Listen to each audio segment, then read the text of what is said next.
What if I told you that everything you've been taught about your intelligence is a lie? We've been conditioned to believe that IQ is a fixed number, a genetic lottery ticket you're handed at birth and stuck with for life. You're either the smart kid or you're not. You're either a math person or you're creative.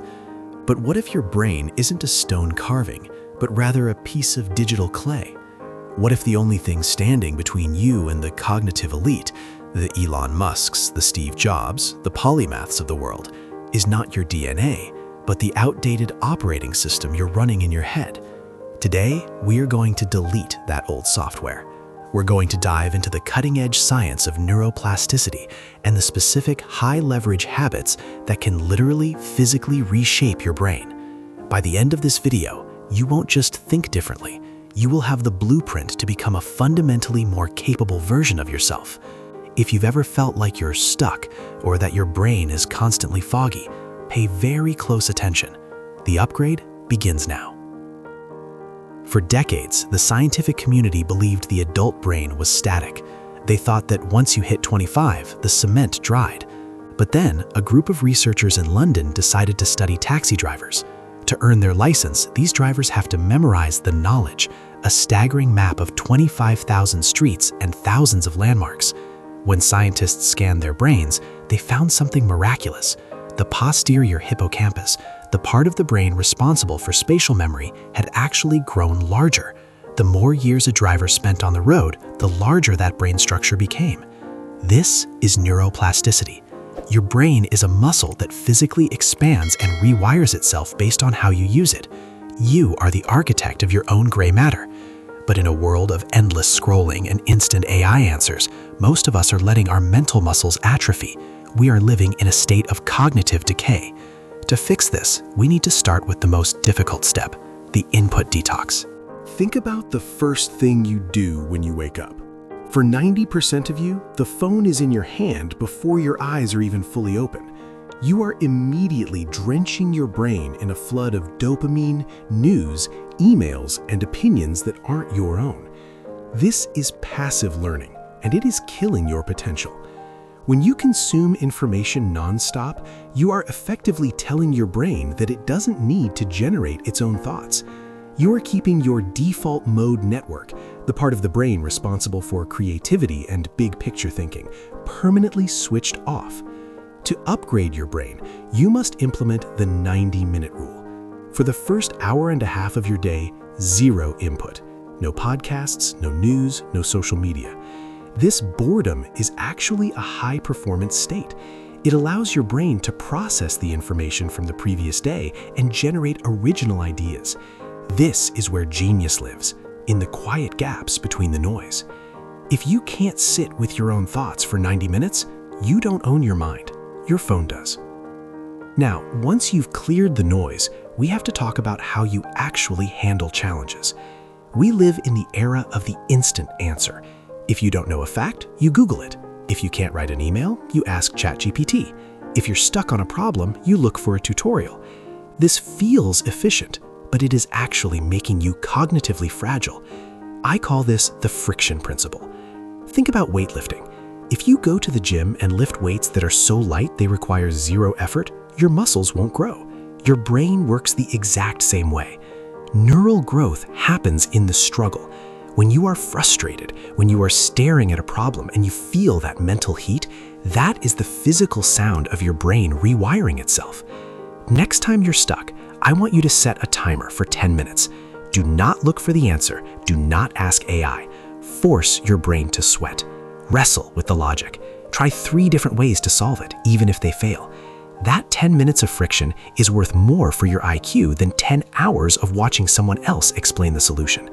You have to earn your intelligence. But struggling isn't enough if you can't retain what you've built. Most people take notes like librarians. They just archive information. They highlight passages in books and copy-paste quotes into digital folders, thinking they are learning. This is illusion of competence. You feel like you know it because the information is in front of you, but it's not in you. To upgrade your brain, you must become an architect, not a librarian. You need to use a method like the Feynman technique or the Zetteltasten system. The goal isn't to store trash, it's to connect dots. When you learn something new, don't just write it down. Ask yourself, how does this relate to something I already know? If you're reading about biology, how does it apply to business? If you're learning about history, how does it explain human psychology? When you force your brain to create links between disparate ideas, you are building a second brain that works for you. You're not just memorizing, you're building a lattice of mental models. Speaking of mental models, this leads us to the secret weapon of the world's most successful polymaths, cross-pollination. In our modern world, we are told to specialize, pick a lane and stay in it, they say. But the most brilliant minds do the exact opposite. Look at Steve Jobs.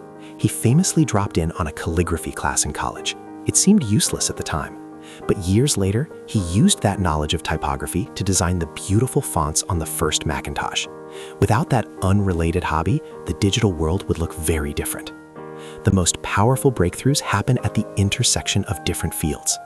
Charlie Munger, the legendary investor, calls this a lattice work of mental models. If you only study marketing, you'll be a mediocre marketer. But if you study marketing, evolutionary psychology, and basic physics, you will be a titan. You'll be able to see patterns that no one else can see. To upgrade your brain, you must read outside your comfort zone. If you're a coder, read poetry. If you're an artist, study game theory. Become a T-shaped person, deep in one skill, but broad in many. Before we move to the final, most important step, I want to challenge you. If you've made it this far, it means you're serious about your growth. But information without action is just entertainment. I want you to hit the like button if you're committing right now to trying just one of these habits this week.